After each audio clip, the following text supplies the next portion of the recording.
Good evening, and welcome to the August Sparta Board of Education meeting. The Sparta Board of Education regular meeting is called to order at 7 p.m. Emily, may we please have our meeting notice announcement read? The New Jersey Open Public Meetings Law was enacted to ensure the right of the public to have advance notice of and to attend the meetings of public bodies at which any business affecting their interests is discussed or acted upon.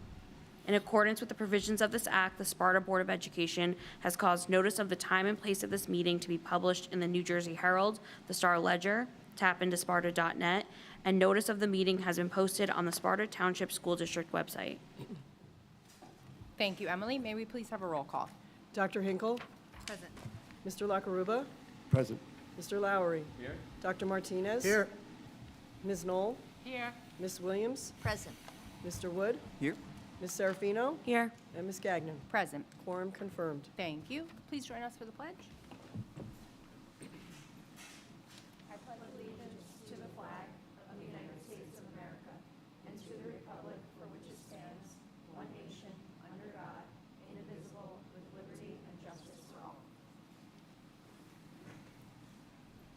Okay, and this evening we will not be convening into closed session, nor do we have anything on the agenda for district recognition, so we'll jump right into our presentations.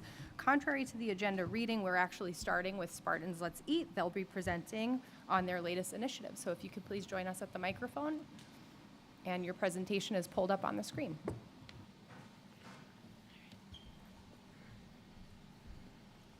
Okay. Hi, everyone. Thank you so much for allowing us to speak tonight. My name is Janelle Ledyard, and I am the founder of Spartans Let's Eat, and I am so grateful to be here today with these amazing moms who run the program with me. The last time I was here, I spoke in the open part, and this was just an idea, so I'm really happy to be here and share where we are today. So what is Spartans Let's Eat? We are a Sparta-based, volunteer-driven, now 501c3, of neighbors who are quietly showing up for our neighbors. We started with the goal of providing meals to families who rely on free and reduced school meals when school is out of session, which is still the core of what we do, but we really help any family, anytime, whether they are on the program or not. We provide meal boxes over the school breaks, emergency assistance as needed. We give back to school supplies for every school-age child in the program, specific to their grade level. We do holiday gift support and really any emergency assistance that's needed. Our belief is that no child in our town and no family should go hungry or struggle silently. So a question we get a lot, and maybe you do too, is does Sparta really need a program like this? And the answer is a very strong and unfortunate yes, absolutely we do. Food insecurity, especially in a town like Sparta, can be invisible. Our district has around 200 kids who qualify for free and reduced meals, but a lot of other families fall into a gray area of not qualifying. Maybe they're barely getting by, maybe they fall into a hard time, and this can mean facing food insecurity and no one really realizing it as they're struggling. Sometimes that food insecurity can mean they're choosing between rent, utilities, maybe sports that their kids want to be in, and then ultimately food that they need for the week. Our program is designed to keep access to food continuous for our families so there's no gaps throughout the year. We deliver summer meal boxes every week to replace the school meals that some kids might be missing. We give assistance over the school breaks for the same reason. We do emergency assistance drops if someone contacts us, whether they personally let us know or someone reaches out on their behalf, if someone's experiencing a hardship. And then we also partner with the local food pantries and some other programs so we can step in and let families know what's available when we're not able to provide more assistance. So here are some of our numbers.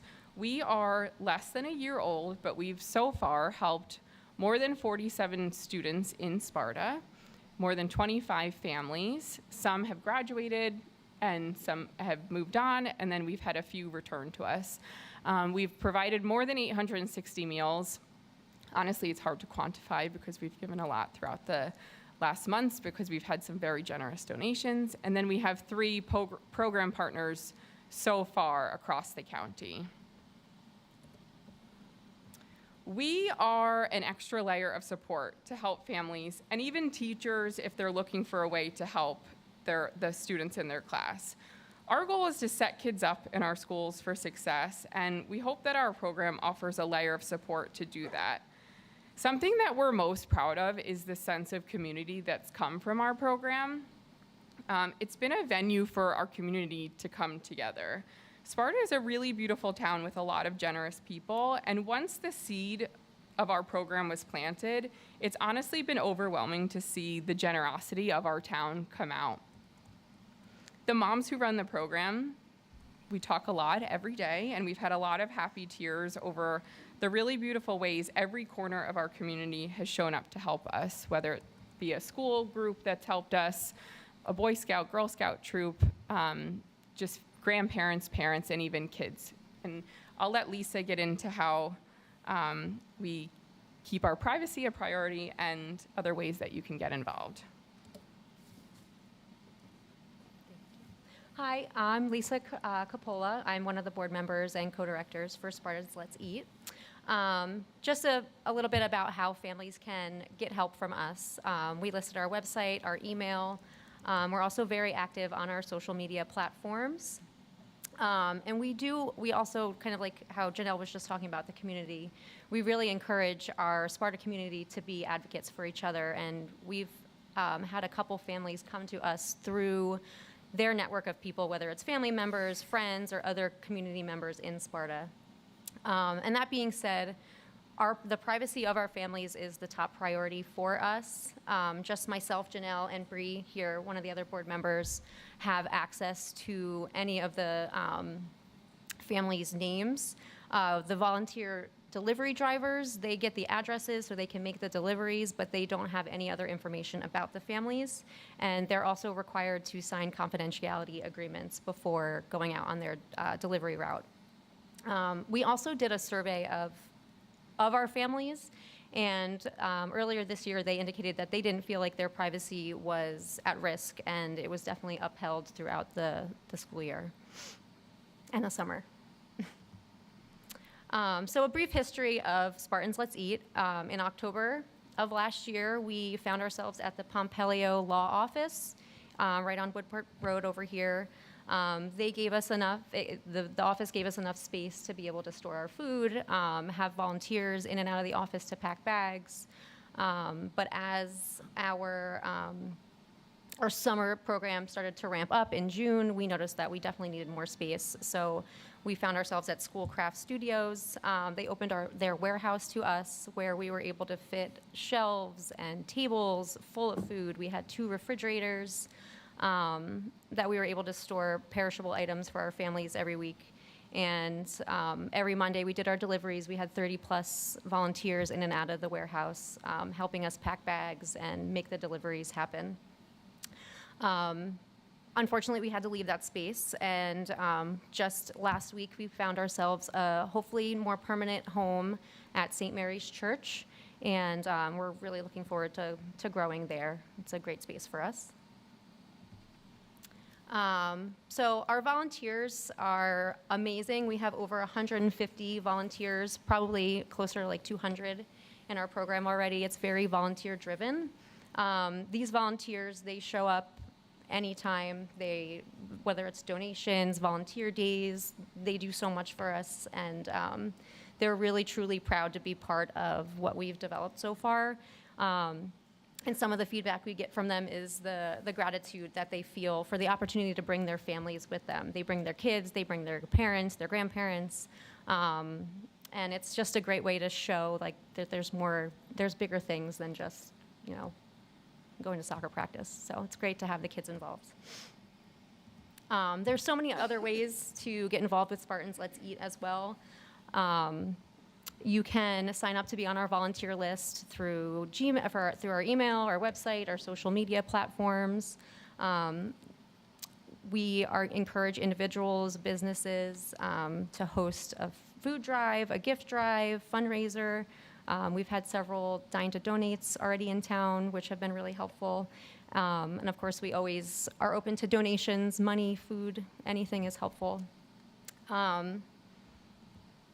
We just want to really say thank you. This is a great opportunity for us. We really appreciate all of your time and giving us the opportunity to share our mission and our goals with you guys.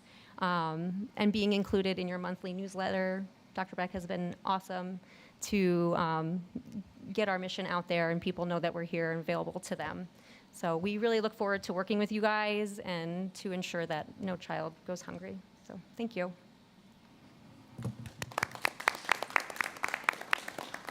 Thank you so much. Does anyone from the board have any questions? Sure. Would you mind fielding a question or two from the board? I'm so sorry. Thank you. Thanks, Chanel and Lisa. And Brienne? Bree. Thank you. Appreciate you, and your presentation is very thorough. You mentioned program partners. There being 3 of them. Are they local businesses? Who are they? And is your program limited to those partners? Or are you looking to grow more partnerships? Well, so we have a dedicated board member who's always growing partnerships. So we work closely with the Sparta Food Pantry. They've actually given us food over the summer, and then we give them, if they have a gap in things and we have extras, we give it to them. So we've had like a nice relationship with them, and we consider them a partner. Benny's Bodega has also worked with us. So there's been times that they have extra of something and they don't want it to go unused, so they'll coordinate with us to pick up things. And it's been really nice because we can reach out to them and they kind of know they can reach out to us also. And we're actively speaking to both of them that if there's ever a Sparta family that has shown that they need a little extra support, to make sure they get on our list, and they've sent a few families our way. And then St. Mary's Church is now also a partner because they've opened their doors to us and have shown support to welcoming us in. But we always want, and also the Food Shed Alliance we've used, where they have given us produce throughout the summer for our weekly boxes. So we're trying to not recreate the wheel. We're just trying to make sure it's as easy as possible for our families to get the food they need. I think a lot of our families, the resources are out there, but they just aren't getting them for some reason. So we're trying to kind of bridge that gap. So. Do you feel like you mentioned there was a ramp up this summer. Do you feel like the needs increased in the summer, or there's just been more exposure to your program and that's what's ramped up the demand? I think it's both. So the school meals stop, and they do get the EBT cards for the summer, but as a mom who shops for my kids, I know it's not enough for the size of the families that a lot of these are. And some of them have younger kids that aren't even in school yet, so they're not receiving money for them. So I think the school meal stopping is definitely increasing that need, but also our word of mouth. So and we're all kind of diligently posting on social media, trying to reach the families who might need us, trying to stress that it's like very private. So I think little by little, we've gained a few more families. And then we've had a few where families need the help, express it to a friend and say, do you think you could help me get help from this program without me enrolling? And we've helped that way. So it's kind of just growing quietly. Yeah. Mm-hmm. Anyone else? I do have a question. Thank you for coming tonight, really informative. So say someone emails you, how do you determine if they're eligible? Like if you say families, but if it's just an older person or somebody who's not a family, or how do you do that evaluation? We don't turn anyone away. So our town has shown that they want to help our neighbors. So if someone says they need the help, we find a way to help them. Sometimes it looks a little bit different. So when we're packing grocery boxes, we note specifically how many people are in the family. Families with kids get more snacks that week, and maybe a family that's just a single adult would just get maybe food that fits their needs a little bit more. Obviously, like a holiday gift drive would be just driven to families with children, but we are very lucky that we have a very generous town, so we don't want to turn anyone away. Anyone else have any questions? I have a few. So first, out of curiosity, are there any donations that you're actively looking for now that maybe there's a gap, ways that people can help? Is there something specific that you need? Money is always very helpful for us. We're at the point now that I think ordering groceries is the best way for us to operate because we're able to give healthier food that way. And then also when emergency assistance comes up, we might give a couple $100 in food assistance in the form of grocery gift cards to a family, because if you're really having a hardship, one grocery box is not going to get you out of that hardship. So the money allows us to really make an impact for someone. And then we post on our social media as holidays come up, and then when we need more specific things then, but right now it's really just money. Awesome. Yeah. Another thing, you had mentioned the back-to-school supplies. Are there any other supplies or any other ways that you're offering help to families in need that maybe they might not be privy to or know about outside of food assistance? You just mentioned emergency assistance, which is great. Oh yeah, we do toiletries throughout the summer, so those we would take at any time for sure. We did. The Bullock family in town did a sunscreen drive for us, which was very helpful. The toiletries is nice because we do those kind of periodically where we think, all right, they might be low on things. We'll kind of supply a few extras at this time. We try to think of things that maybe if you were torn on how to spend your budget, you may not be able to spend it on. So we try to fill that gap. Awesome. And Dominic had already asked my question about the partnerships, but it sounds like you're making tremendous headway in just a short time frame. So congratulations for that. Thank you. And thank you for coming out. And of course, the board will continue to promote Spartans Let's Eat through our newsletter with administration. And if there's any other ways that we can help promote you guys and make sure that any updates are getting out to the public, we'll do everything in our power to do so. So Thank you so much. thank you. Thanks, guys. Okay, and with that, we'll move on to our second presentation of the evening, which will be presented by Dr. Beck, our superintendent, regarding chronic absenteeism corrective action plans. Thank you, sir. Good evening. So tonight I'm going to present on our chronic absenteeism corrective action plan. This is something that needs to be presented and approved annually, corrective action plans for schools that qualify for or need to create corrective action plans. I'll apologize in advance. A lot of this, we've been doing this a couple of years now. A lot of this is repetitive from what I've said the past couple of years because the requirements are the same and what chronic absenteeism has not changed, what it is. So if you've been here the past couple of years and have seen this presentation, you're going to see a lot of the same thing. What is going to be different are the statistics. And the good news is those statistics are getting better, which is one of the reasons why a lot of this is the same, because our corrective action plans are working. So I'll get into it. What is chronic absenteeism? According to the New Jersey Department of Education, a student is considered chronically absent if the student misses 10% or more of the school days in session for which the student was enrolled. So students are expected to be in school for 180 days. That's how many school days we have. 10% of that is 18. So if a student misses 18 or more school days, they are considered to be chronically absent, which is what the next bullet point says. Facts about chronic absenteeism. A student is chronically absent if they missed as few as 2 days of school a month. 2 days of school a month is 20 days for the year, obviously above the 18. Evidence indicates that is how many days a student misses that matters, not why they miss them, when analyzing attendance and educational outcomes. Attending school every day increases chances of success in school and in life. Chronic absenteeism is a primary cause of low academic achievement and a powerful predictor of students who may eventually drop out of school. Chronic absenteeism is not the same as truancy. In New Jersey, truancy is defined as having 10 or more unexcused absences, whereas students in New Jersey is typically declared chronically absent if they have 18 or more excused and or unexcused absences. By the 6th grade, along with GPA, absenteeism is a top predictor of dropout.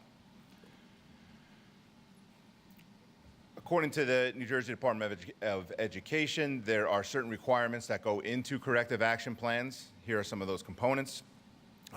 Each corrective action plan for each school has to have a problem-solving team, What we do is we take a team that already exists that varies by school. That could be an INRS team, maybe the SCIP team, maybe an RTI team, or a data team or something like that. The components of the corrective action plan, it must also contain data-based decision-making to assess, build in supports, and implement and monitor, and then a plan for sustainability, which all of our plans have. And the last of those bullets says review and revise. That's what we do each year when we look at our statistics. We review what the statistics are, and we revise our plans if those statistics are not decreasing, but our statistics are decreasing. This is just explaining that this is a statute, and it has to go by school. So now we have 6 schools. Each school has their own statistics. So each school that has 10% or more of their students chronically absent needs to have their own corrective action plan. What you'll see if you click through our corrective action plans, which are hyperlinked at the end, is that the elementary schools have similar plans, and the middle school and the high school have similar plans because of the type of student that in those schools. Here are the statistics. So the most recent statistics are on the left and then going to the right. These are the statistics for the 24-25 school year. There's a bit of a lag when it comes to New Jersey Department of Education with these statistics. The school performance reports were released in April, this past April of 26, but they reflect the previous school year, the 24-25 school year. So as you can see, Alpine Elementary School has decreased, and if you look 2 years back, Alpine Elementary School has made the biggest jump in a good way, going from 24% to 13.9% of students chronically absent. Every other school has decreased except for Helen Morgan. Helen Morgan jumped up a little bit. So when you see a jump like that, you try to dig into why that jump takes place. And it's not as simple as looking at 1 or 2 components as to why it might have happened. But if you look back at Mohawk Avenue School 2 years ago, 17.8%. If you look at it that way, that's the same cohort that is in Helen Morgan School right now, so that could be a factor. However, what I think is the biggest factor in contributing to 16.8 to see a little bit of an increase is that Helen Morgan has had preschool in their building, 2 classrooms of preschool in their building. And if you go into the performance reports and you dig into the statistics, they break it out by grade level. And preschool at Helen Morgan, their chronic absenteeism rate was pushing 31%, 30.8% actually. So if you take preschool out of Helen Morgan School, which we just did, that alone, if you do that alone, that percentage would drop. So although there's a little bit of a bump up there, it can be explained, as I just did. Sparta Middle School has done a great job going from 16.2 to 12.7 down to 10. They were excited when they saw the statistics because they were at 10% and they thought they didn't have to do a corrective action plan, but the statute says 10% or more. So they're exactly at 10%, so they had to do a corrective action plan as well. And the high school also improving. And what we're seeing at the high school too, when you dig into the statistics, is seniors. Seniors contribute a lot to the high school chronic absenteeism for various reasons, excused absences and unexcused absences. This was a couple of years ago. We revised our regulation on attendance. The New Jersey Department of Education recognizes 2 types of attendance. There's state excused and there's state unexcused. I'll show you what those are on a later slide. For DOE reporting, the only absences that do not count toward chronic absenteeism are state excused absences, and there's a list of what those are. I'll show you. In addition to state excused absences, statute allows districts to establish their own locally excused absences. However, a locally excused absence that doesn't fall in the state excused absence counts toward chronic absenteeism. But at the same time, there are other circumstances than what the state lays out for what we would consider a valid reason for missing school. It just counts against our statistics. And when it comes to truancy, that's really a case-by-case basis where our principals will look at students that are absent and looking at why they're absent and If they're state excused or if they're locally excused, that's really not the biggest issue. We wouldn't file truancy in that case automatically. We would file truancy under other circumstances where parents are refusing to send their students to school or extenuating circumstances like that. Policy 5200 shows the reasons for excused absences. The state excused absences on the left, that's right out of statute. There's not a lot of wiggle room there when you're talking about state excused absences. And I'm not going to read them all to you, but you can see what they are there. And this is right out of our policy 5200. As I stated before, the school district, the Board of Education, has the ability to then have local excused absences. Again, those local excused absences count toward chronic absenteeism, but they are our way of working with the community to show that, yes, we understand that that students will miss school for reasons other than what state excused is, and you can see what those are on the right side. What you'll find in the corrective action plans are Tier 1 strategies and Tier 2 and Tier 3 strategies. Tier 1 strategies are more for the masses, more in bulk. For students, so what we do is all the schools you'll see, we have Genesis notifications that automatically go out at when students hit 4, 7, 9, and 10 absences and then beyond. Each school promotes and encourages student attendance, and each school integrates the importance of attendance into teacher lessons, into assemblies, and into other aspects of the school day. Tiers 2 and 3 strategies, those are for your students that are really missing a lot of school and they need a little more attention, they need a little more intervention. So with those Tier 2 and Tier 3 strategies, you would see in our corrective action plan, some common things are teacher and staff check-ins for those students, formal parent meetings for those students, individual goals for those students, and a possible truancy filing. That really has to be an extenuating circumstance, the truancy filing. I've been here now entering the 6th school year, and we haven't filed a lot of truancy over that time because it really has to be extenuating. So just a summary and notes about chronic absenteeism. It's an issue locally, of course, as we see. We're still above the 10%, but it is statewide and nationwide. Actually, speaking of statewide, going back to the statistics, my previous presentations over the past couple of years have shown how our numbers compare to the state numbers for those grade levels.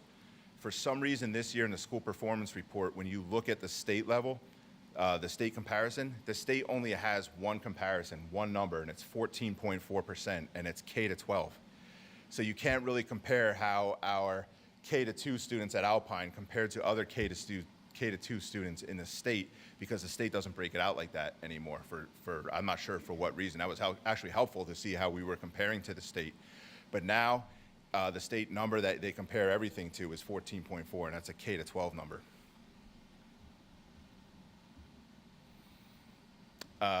Each Sparta school has measures in place to track student absences and to communicate with parents. Message to the parents, please continue to keep your students home when they are sick, but also when they're not sick and don't fall under the state excused or locally excused absences, to encourage students to go to school and preach the importance of school at home is what we were asking, which is what I asked in my community letter yesterday. Our goal is to work with parents and students to ensure students attend school regularly, which will lead to success in school. And we acknowledge that there are circumstances, as I've said before, that require students to miss school. Absences accumulated for valid reasons will not lead to truancy filings, as I've said before. And we'll put this up on the website. This is a link to our regulation, which I just cited, and then it's a link to each school's chronic absenteeism corrective action plan.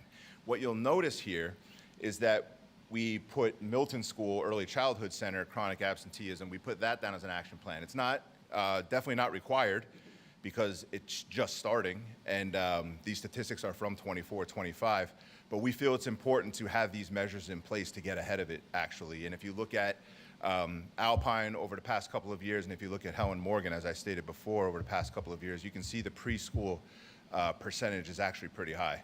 So we feel it's important to put Milton on a corrective action plan, even though we're not correcting action. What we're doing is we're trying to get ahead of it with the preschool students. And that's it.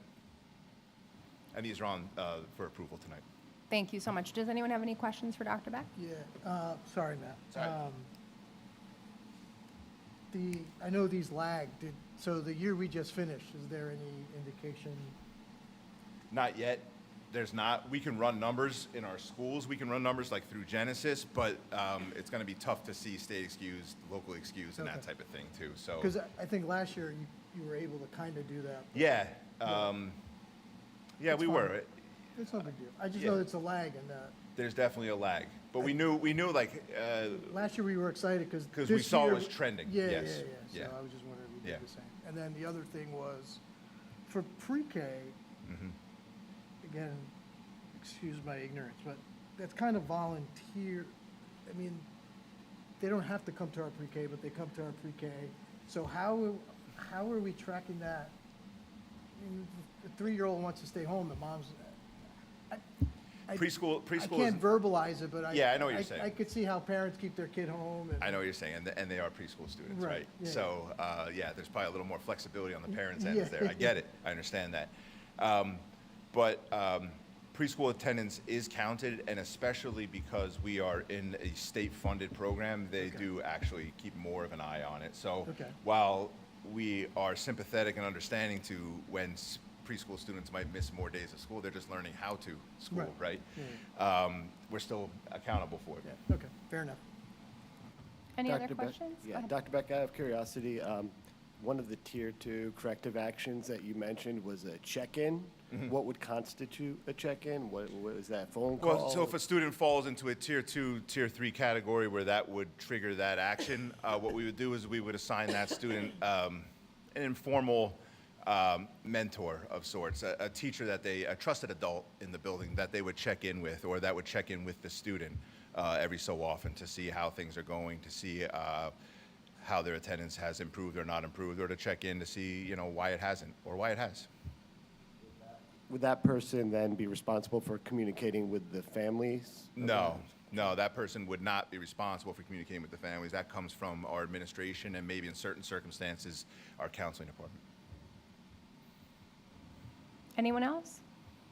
I had 2 points to raise. So also related to the tiered support, I'm wondering if it would be a good idea to task maybe the curriculum and instruction committee with, I know in the past when we were coming off of the initial ramifications of the numbers being a little bit more concerning, we were talking about potentially exploring fun ways for, not necessarily competition per se, but having buildings track and maybe making it a little bit more of a fun initiative to make sure that students are in school. So maybe that's something that we can look into if Dr. Rossi thinks it's appropriate.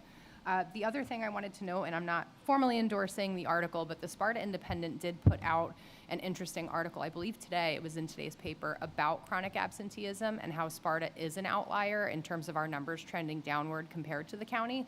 Do you have any insight? I know you had mentioned state levels and how this is a universal issue, both statewide and nationwide. Do you have any insight on the superintendent end of how much other districts are contending with this? I can say how much they're contending with it. I could speak to a year ago or 2 years ago when this first became a requirement. I think at our superintendent roundtable meeting in the entire county, there might have been 1 or 2 schools that did not have to have a corrective action plan. So it's a local, statewide, and nationwide problem. Thank you so much. Any other questions? Thank you, Dr. Beck. And this evening, we do not have our student representatives present. They are soaking up the last days of summer, but you will see them on the agenda. I'm sure Dr. Beck will cover that. With that, may I please have a motion to approve the minutes? Motion. Thank you, Dominic. Second. Second. Thank you, Rocky. All in favor? Aye. Any Discussion opposed? first. Sorry. Any abstentions? Oh, can we have discussion for a moment? Oh, absolutely. So in the minutes, it indicates that I came late to executive session. I actually didn't attend executive session at all, so I did Got not it. attend it. I only attended the general meeting. Excellent. Bear with me one moment. So may I have a motion to approve as amended, given Michelle's point, the Motion. amended minutes? Thank you, Dominic. Second? Second. Thank you, Emily. She beat you to it. All in favor? Aye. Any opposed? Any abstentions? Okay, with that, we'll move on to our superintendent's report. Thank you. Okay. On this evening's agenda, you will find a recommendation to adopt Regulation 5516 to coincide with Policy 5516, which pertains to cell phones and internet-enabled devices.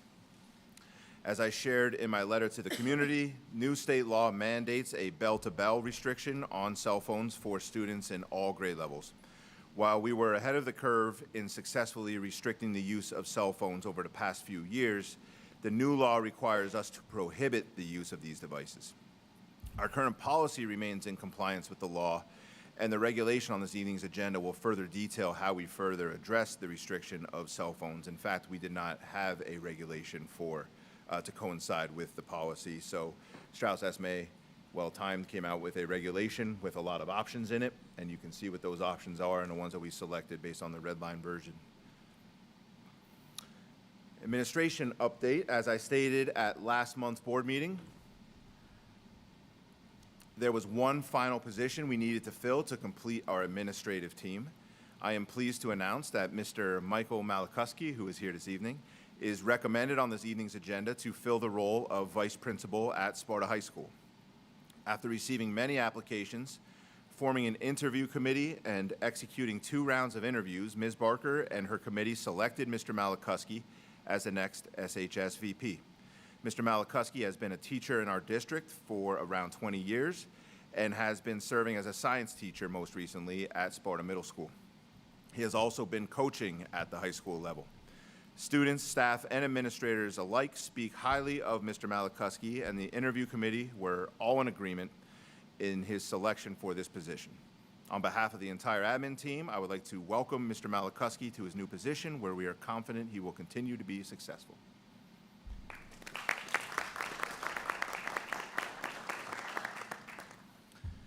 An update on Milton School. On August 12th, Milton School Early Childhood Center opened its doors for families to tour and complete a scavenger hunt as part of their open house.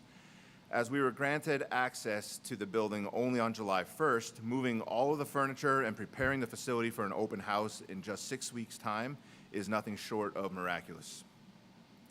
I would like to thank all of the administrators, preschool teaching and support staff, the transportation department, our IT team, and our buildings and grounds team who were able to make this outstanding feat happen. As I stated in my letter to the community, the benefits of opening preschool at Milton School are not limited to Milton School and our preschool students. Alpine Elementary School and Helen Morgan School are also experiencing great benefits by gaining classroom spaces and by Alpine now having hallways that are completely clear of furniture and storage. And lastly, just a summer update expanding. In addition to Milton School, our administrators, teaching and support staff, central office staff, 12-month secretaries, transportation department, IT team, and buildings and grounds team continue to work hard as they do every summer to prepare our other 5 buildings for a safe and successful opening for our staff yesterday and for our students on Monday. Another thank you is in order for that team and for all the hard work that could easily be overlooked or taken for granted. And that is my report. I will turn it over to Dr. Rossi. Thank you. So just 2 quick things. The first thing I wanted to share is, as we prepare to start school this year, I wanted to share an important reminder with everyone on how to access instructional support for students. That might include support services or curriculum-related matters. Please continue to connect with your child's teacher first as the first line of communication. Almost all of the time, at least 90% of the time, issues are easily resolved in that way.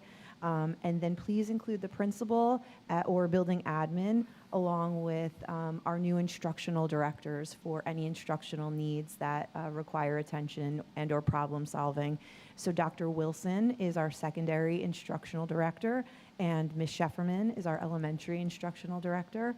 And lastly, of course, you can include me in any matters that remain unresolved and need attention, with, of course, Dr. Beck being our last line of communication with district admin. So I just wanted to make sure that as we are navigating some different adjustments and changes, that that's clear and that there's a concise line of communication for people to follow. Next, I wanted to share with you something that's posted online right now on our district website under curriculum. We posted our district technology philosophy. This was something that was developed with our district technology team, It coincides with our district technology plan, specifically with Goal 2, which seeks to find a balance between digital and interpersonal learning. We know how important this topic is right now. We are looking at major pediatric and child development organizations to follow their official recommendations from these authorities based on scientific research.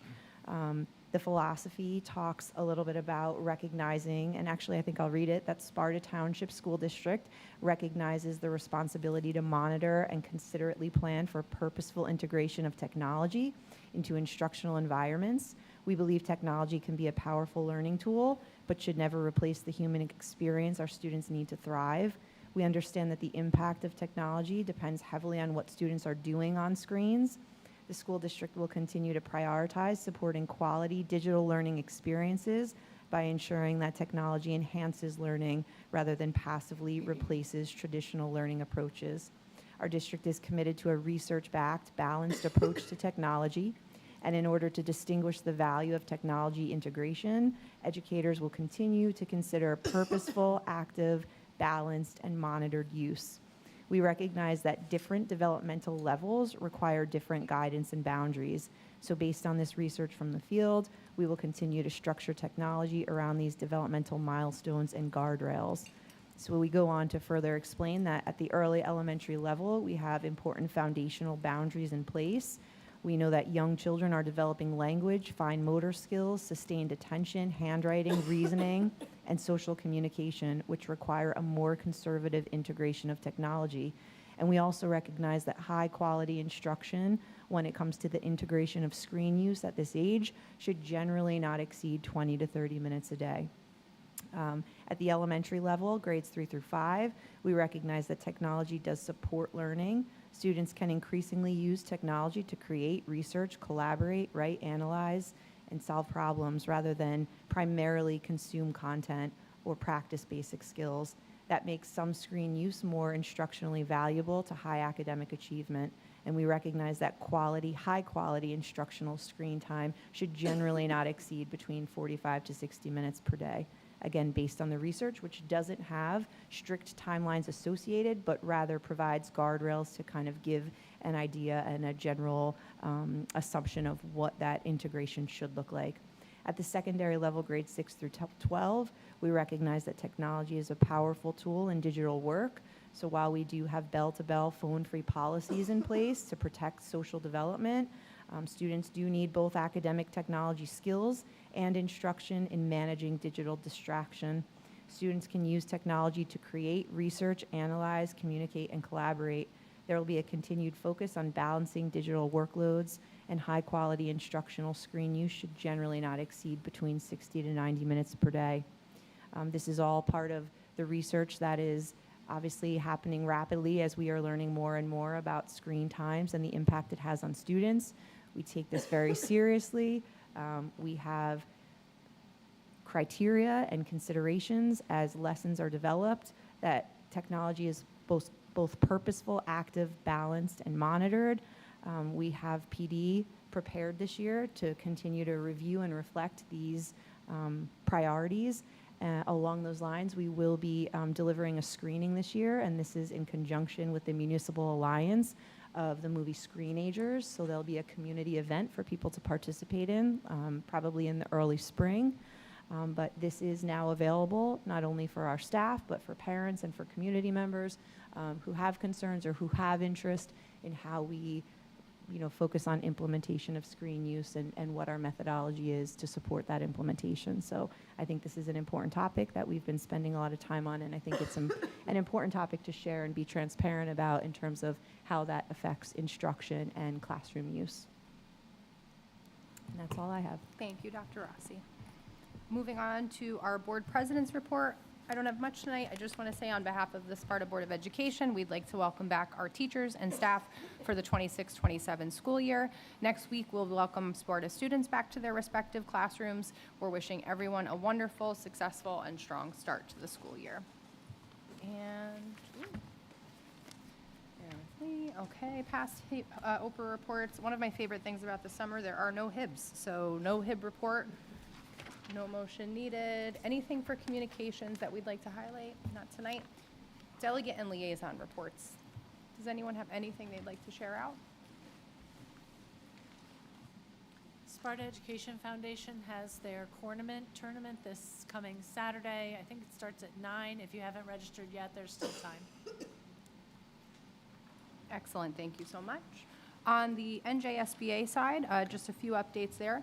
The Sparta Board of Education looks forward to attending Workshop 2026 this October in Atlantic City, along with members of administration. The annual retreat is a phenomenal opportunity for board members across the state to gather and take part in a wide array of training sessions that strengthen our roles and responsibilities. I'm proud to note Sparta's attendance is one of the strongest in the county to date, so well done to our team. Also in October, we'll have our Sussex County School Boards Association meeting where the Board of Education will be honored for achieving board certification. I just want to once more congratulate our team for striving towards this and achieving it. I also attended our NJSBA Board of Directors meeting last week as the county alternate and can confirm there will be more additional important updates relayed at that upcoming county meeting related to general NJSBA and countywide initiatives. Anyone have anything else? Yeah, so Thought I cut you off. Sorry about I that. attended the Sussex County Ed Services Board meeting on Monday. They got approval to purchase the new building, so they're gonna have 2 big buildings now, and they're gonna have close to 50 students, which is the most they've had since the beginning, and they're anticipating having the ability to service more schools in the district now that they have more space. So just keeping that out there. Thank you. Anyone else? I believe Dr. Rossi already covered it. I unfortunately was not able to attend the Municipal Alliance meeting this last week or two, but we have corresponded and I'm aware of the updates there, so we'll be sure to keep everyone informed. And ideas, we would like to meet as soon as possible. We've been in correspondence, so we're going to make that happen. We discussed that at the end of last meeting. And Town Council, we are also due there. We had a meeting scheduled that ultimately fell through, so we're going to strive to reschedule that as soon as possible. And at this time, we'll move on to public comment. Public comment number 1. Public comments are invited on matters pertaining only to action items at this time. Please state the action item number as well as your name, municipality, and group affiliation if appropriate for the record. Each participant will receive 3 minutes to speak. Once you have had your allotted 3 minutes to speak, you will not be permitted to speak again until public comment number 2. All statements should be directed to me as the presiding officer. The board or administration may or may not respond to any questions or comments after the conclusion of the public participation. Anyone for public comment? Hi, Jenny Derricks, Tap into Sparta. As I fall over here. All right, I'll just hold this. Referencing 1533, thank you for your assistance. Cell phone, bell-to-bell policy. On page 5F, thank you.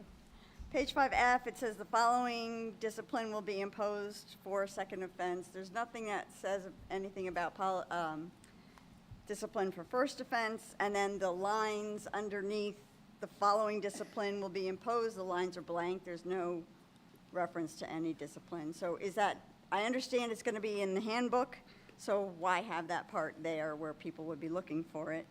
In the 1535 abolishing policy, guidance counseling regulation. Is there something that's taking its place? Is it unnecessary or redundant, or why abolish the guidance counseling regulation? And then also in that area, amending policies. This is regarding the superintendent's duties. It's struck out to maintain district action plan and evaluate the board of the progress towards those action plans. Is there a reason for taking that out? Do you no longer do action plans? What's the process? And then I also noticed that you're no longer requiring a report of student suspensions. Maybe you could understand, but if you could speak to that. Thank you. Anyone else for public comment number 1? Seeing no one, motion to close? Thank you, Rebecca, second. Thank you, Andrew, all in favor? Aye. Any opposed, any abstentions? I'll work backwards on that, Jenny. I don't have it in front of me, but these are all Strauss-Esme recommendations. So when Strauss-Esme makes these recommendations, it comes with green cover sheets that explain what those recommendations are and why they are. If you email me, I'll get you those green sheets, and it'll explain everything. A lot of it is, if it's abolished, it's probably redundant somewhere else typically. But I'll get that to you because it explains each of the abolishing and even each of the need for revisions.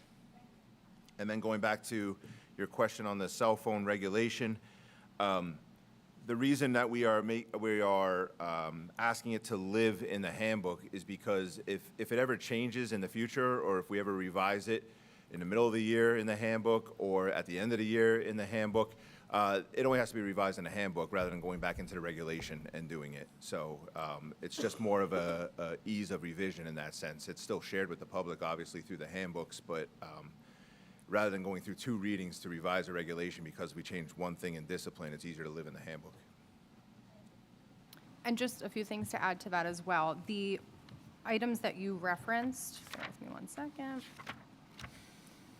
regarding those policies, those are actually second readings. So we covered last meeting during the discussion portion. I know you weren't here, so I just wanted to mention that during our recap of the discussion portion, we explained what those were, all prompted by Strauss, nothing outside of that from what I can remember and from what my notes say here. So we will gladly email you and follow up to clarify any of those, of course. And you already covered the cell phone regulation. So may I please have, moving on to personnel and policy, may I have a motion to move personnel and policy items 15.1 through 15.47? Motion. I think, thank you, Dom. Second? Second. Thank you, Emily. Discussion. I wasn't present for the committee meeting this month, so I'm going to let Caitlin talk about what went on. Excellent. Thanks. I'm going to be a little bit repetitive, and I apologize, but under discussion items, you'll notice on the minutes for our agenda for policy, or excuse me, personnel and policy, Regulation 5516 regarding the student use of internet-enabled devices. This was prompted by recent state legislation requiring all districts to further restrict student use of cell phones and internet-enabled devices. Also, covered in Dr. Beck's welcome letter and his earlier discussion. Because we did have that head start on our cell phone policy years prior, we've confirmed our policy as it stands is sound, did not require revisions. Again, we did agree to adopt Regulation 5516, which further delineates expectations for all grade levels. Important to note, we also agreed to defer the consequences to student handbooks to make sure that we're aligning with the enforced practices of each building. You'll see that on the agenda for first reading this evening. Expanding on that, just on the general policy audit front, we've revised, abolished, or adopted, according to my count, bear with me if I'm a little bit off, but over 70 policies and regulations since February. As we've mentioned, our Strauss policy audit is complete at this point. We are still in the process of reviewing the NJSBA wellness check policies. Again, these weren't flagged for review, just potentially recommendable reviews. So in some cases, we may not revise any of these at all, but simply revisiting them to possibly readopt them to reflect that they've been reviewed since before 1999, or after, I should say. We'll continue providing updates on our progress each month, and you'll also see the updates in our ongoing newsletter. Otherwise, typical movement for personnel and policy this month: resignations, appointments, substitute renewals, overloads. We're also approving AV techs, fall coaches, district mentors, and training opportunities. Any additional discussion? I have my motion, second, discussion, maybe a roll call, please. Dr. Hinkle? Yes, abstaining from any current or former students of William Patterson University. Mr. Lakaruba? Yes. Mr. Lowry? Yes. Dr. Martinez? Yes. Ms. Knoll? Yes. Ms. Williams? Yes. Mr. Wood? Yes. Ms. Serafino? Yes. And Ms. Gagnon? Yes. Motion's carried. Thank you. Moving on to curriculum instruction and special services, may I please have a motion to move items 16.1 through 16.20? Thank you, Andrew, second. Thank you, Chad. Discussion. Yes. So Ms. Rossi discussed this a little bit with the idea of the technology philosophy, but I would say one of our bigger discussions was around the idea of the change in the district's instructional structure in terms of how it went from 6 content supervisors to 3 instructional directors. And we talked about how it's going to make the principals more of a main point of contact for instructional needs, and also making sure teachers have enough opportunity for things like content-specific support and collaboration. as Ms. Rossi said, I think technology in the classroom was a big discussion, and just in terms of the use and making sure that it's purposeful and balanced, especially when it comes to screen time for younger students. As you get older, it gets harder to get away from, but especially for young kids, we want to really hone in our practice, and I think the philosophy was an excellent place to start and build from. And I feel like a consistent topic of discussion for our committee over the last few months has been the gifted and enrichment program in our school, including the criteria used to identify students. And we're just making ongoing updates and ensuring that we're doing the best that we can with the updated standards. And everything else was approved as per regular. Thank you so much, Chad. Any additional discussion? The committee. Michelle, I'm going to be a pain. Can you put your microphone closer? Thank you.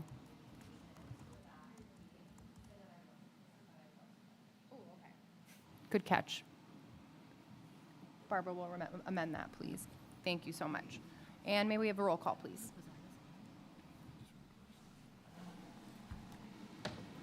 Dr. Hinkle?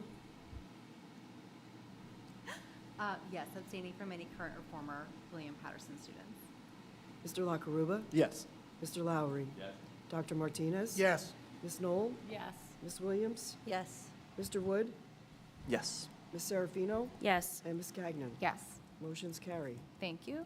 Moving on to finance. May I have a motion to move finance items 17.1 through 17.18? Motion.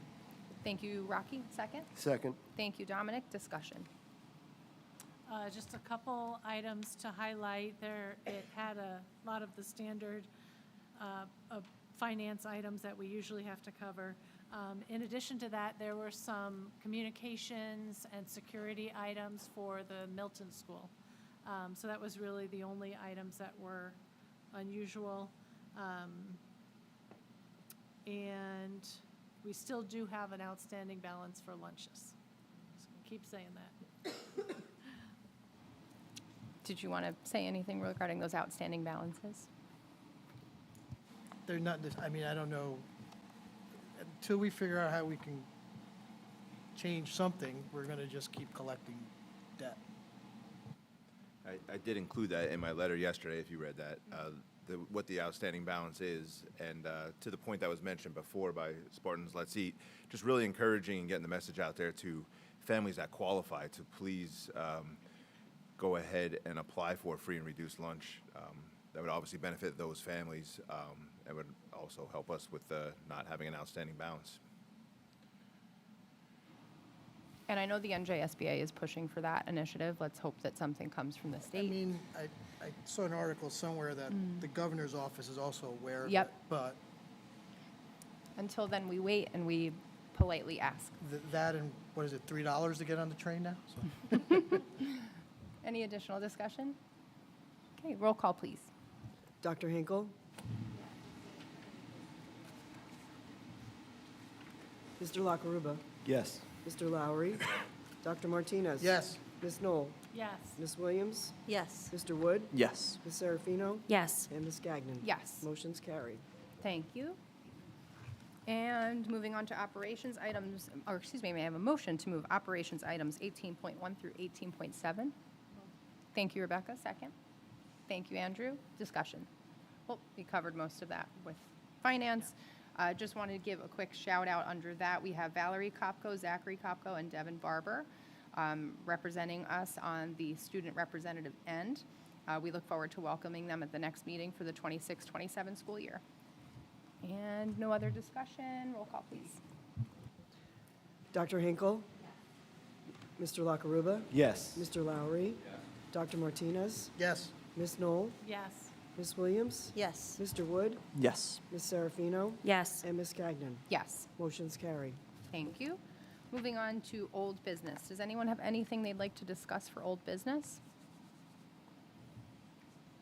I guess it would be old business. I just want to give a shout out. I have received a tremendous amount of positive feedback from, at times, I wouldn't say hesitant or skeptical, but maybe a little bit. You know, change is scary when it comes to our youngest population.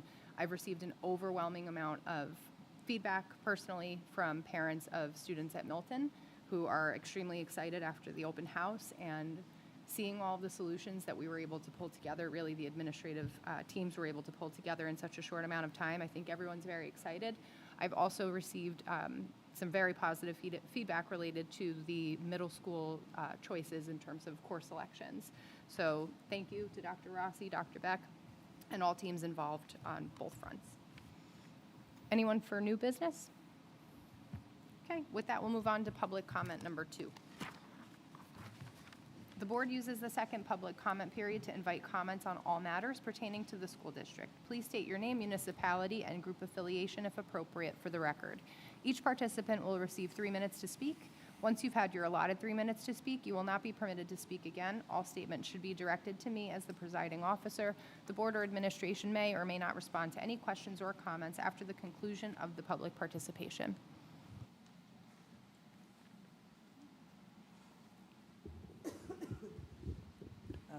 I broke it, sorry. Okay. Good evening. My name is Angela DeLucia, and I am the very proud president of the Sparta Education Association and Sussex County Education Association. On behalf of our educators, the Sparta Education Association welcomes everyone back to another school year. There's something very special about this time of year. The buildings come alive, classrooms are ready, and everyone begins again with a renewed sense of possibility. As students return on Monday, it's important to recognize the people who make our schools work every single day. Teachers inspire and challenge our students. Nurses care for the physical and emotional well-being. Counselors help students navigate challenges. Librarians create spaces for learning, curiosity, and connection. Secretaries keep our schools moving and are often the first faces families see. Technology professionals keep us connected. Security professionals keep our schools safe. And our power professionals provide essential, individualized support to our students every day. Every role matters. Every educator matters. This year, our association began by reminding members of something very important. You are never alone. Members were encouraged to take a moment to thank a fellow educator and let someone know, I see you, I appreciate you, and we're in this together. Because relationships are at the heart of what everything educators do. That includes relationships with the board and district administration. There may be times where we don't always agree, but that's okay, because school communities are built on communication, mutual respect, and a willingness to have honest conversations while keeping students at the center. The association also recognizes the importance of taking care of the people doing the work. The SEA will continue to advocate for affordable, sustainable health care because health care costs affect educators, districts, and our ability to recruit and retain the people students depend upon. Today, that commitment was put into action. Every paraprofessional in this district received a professional learning opportunity through NJEA to help them support students with empathy and understanding, while also recognizing the importance of taking care of themselves along the way. Because educators cannot pour everything they have into others without making sure they have something left for themselves. The association is also proud that the County Association is strengthening relationships through its first ever labor luncheon, where County Superintendent Dr. Carrick will be joining our educators. Opportunities to sit together, listen, and understand different perspectives that make school communities and the education profession stronger. Was that my buzzer? Come on, that was the microphone. 5 seconds, quick. All right. Well, I hope everybody has a great start to the school year. Thank you so Thank much. you. Public comment, come on up. Jenny Derrick's Tappan Sparta. I just have one question, and that's a follow-up on a comment I think Mr. Lakaruba made during the discussion of the cap. There was a portion of the tier, I believe it was 2 and 3, that talked about, I think you referred to him as a trusted adult, that would check in with the students. And the question was, will there be communication with this with the parents? So the answer was no. So at what point is a teacher prohibited from talking to a parent about what is discussed during a check-in? Thank you. Anyone else for public comment number 2? Okay, motion to close? Thank you, Rebecca. Second? Second. Thank you, Dominic. All in favor? Aye. Any opposed, any abstentions? Yeah, I either misspoke or there was a misunderstanding. What the parents will be made aware that structure exists, but we're not going to expect teaching staff or support staff to do administrative duties. Yeah, they're allowed to. Yes, it won't be required. So that's how I meant to answer that. That was the nature of the question, too. Thank you. Okay. Excuse me. Anyone for the good of the order? Go ahead. Okay, very broadly speaking, just be very aware of scams. I just feel like in the age of AI, scams are becoming more frequent and they're kind of everywhere and it's getting smarter and you need to be smarter. So if you think that your child is in a position where they could fall victim to a scam, I would definitely have a conversation about what to look out for because I just feel like it's just now more important than ever. Hear, hear. Anyone else for the good of the order? We will not- I'll just Oh, sorry. Go ahead, go ahead. I just want to say thank you to all our staff, our custodians, our technology, our SROs, our teachers, our parents, everyone for coming in and getting this school ready for the start of the school year. And I hope staff and students and families alike have a great start of the school year on August 31st, not even September, an August start. You're here. Anyone else? Okay. This evening, we will not be convening into closed session. Therefore, may I please have a motion to adjourn? Motion. We can keep going. Thank you, Emily. Second. Thank you, Rocky. All in favor? Aye. Any opposed? Any abstentions? What time we got, Barbara? 8:06. I'm sorry? 8:06. Okay. Resolved that the Board of Education approves the motion to close the meeting of the Sparta Board of Education at 8:06 p.m. Good night, all. Thank you.